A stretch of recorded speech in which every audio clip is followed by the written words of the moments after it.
time, a long time ago, in a time of kings and queens and knights and princesses, there lived a man who had a field in a valley, and in the field sat a barn in which this man stored hay.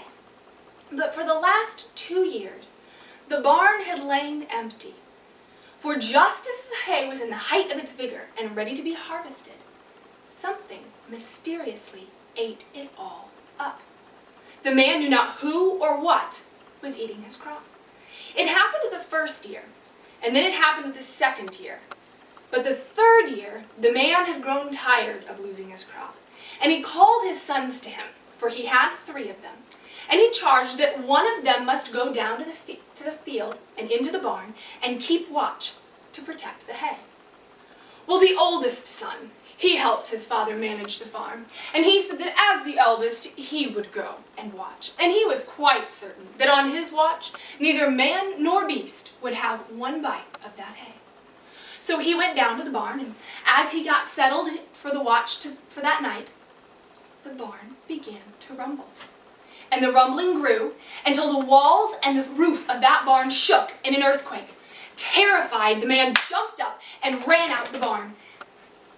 And the hay was eaten again that year. Well, the next year, the man called his sons to him, and he again charged that one of them must go and watch sharp to see that the hay was protected. So the second oldest son, he was a strong and dashing lad, and he said that he would go, and he was quite sure that neither man nor beast would have one bite of it on his watch.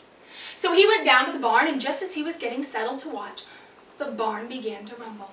And the rumbling grew until it became an earthquake, shaking the walls and roof of that barn. Terrified, he too jumped up and ran without looking back. And the hay was consumed again that year. Well, the next year was Cinderlad's turn. Cinderlad was the youngest of the 3 boys, and he was not looked upon well by his 2 older brothers. So when it came to be his turn, they laughed and scoffed and said, "It is just for you to go watch the hay, you who spend all your time with the sheep and the cows, and so that you reek of them." Well, Cinderlad did not mind his brothers. He performed many menial tasks for his father about the farm. He was a shy, quiet, dependable lad. So he went down to the barn as the hay was just getting ripe for his summer, and he settled in the barn to watch. And just as he got settled, the barn began to rumble. And the rumbling grew until it was a great earthquake, worse than the last 2 years. But Cinderlad thought, if it gets no worse than this, I can stand it. And eventually, the rumbling died down.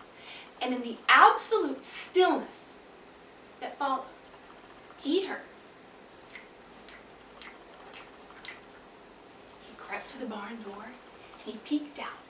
And there, eating the hay, was a fine, large horse.